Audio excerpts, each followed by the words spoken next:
개물림 사고로 인한 피해 보상 분쟁이 늘어나자 정부가 맹견 책임보험 제도라는 걸 도입했습니다. 맹견을 키우는 주인은 보험에 가입해야 하고, 반드시 보험에 가입해야 하고, 보험 가입을 안 하면 당장 내일 과태료를 물게 되는데요. 하지만 이 보험 가입률이 아직 30%도 안 된다고 합니다. 건물 안에서 갑자기 튀어나온 큰 개가 주인과 함께 산책 중이던 작은 개를 공격합니다. 성인 3명이 달라붙었지만 말릴 수 없었습니다. 작은 개는 결국 숨졌습니다. 공격한 개는 로트와일러입니다. 갑자기 저 개가 짖는 소리가 들리더니 달려오고 있었어요. 이미 상황은 손 쓸 수가 없죠. 이미 물려버렸는데. 정부는 공격성이 강한 개 5종을 맹견으로 지정하고 있습니다. 로트와일러, 도사견, 아메리칸 핏불 테리어, 아메리칸 스테퍼드셔 테리어, 스테퍼드셔 불 테리어와 그 잡종들입니다. 맹견은 야외에서 반드시 입마개를 해야 합니다. 개물림 사고는 매년 2,000건 정도 계속 발생하고 있습니다.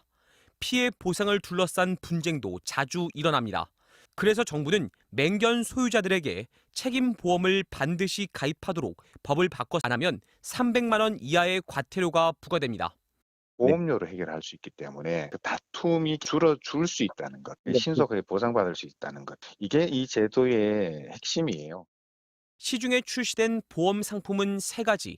1년 보험료 15,000원 정도를 내면 사망, 후유 장애는 8천만 원, 부상은 1,500만 원, 다른 동물 상해는 200만 원까지 보상합니다. 지자체에 등록된 맹견은 2,200마리 정도. 하지만 보험에 가입한 견주는 30%도 안 됩니다. 게다가 아예 등록도 안 된 맹견은 훨씬 더 많아 10,000마리에 이를 것으로 추정됩니다. 보험 가입보다 더 중요한 건 예방입니다. 개물림 사고를 근본적으로 해결하기 위해서는 맹견의 수입을 철저히 제한 금지하고 사견의 번식 판매를 강력하게 규제하여 점차 개체수를 줄여나가는 것이 가장 근본적인 해결책이며 정부는 개물림 사고가 잦은 견종들을 선별해 입마개, 교육, 더 나아가 안락사까지 명령할 수 있는 법안을 추진하기로 했습니다.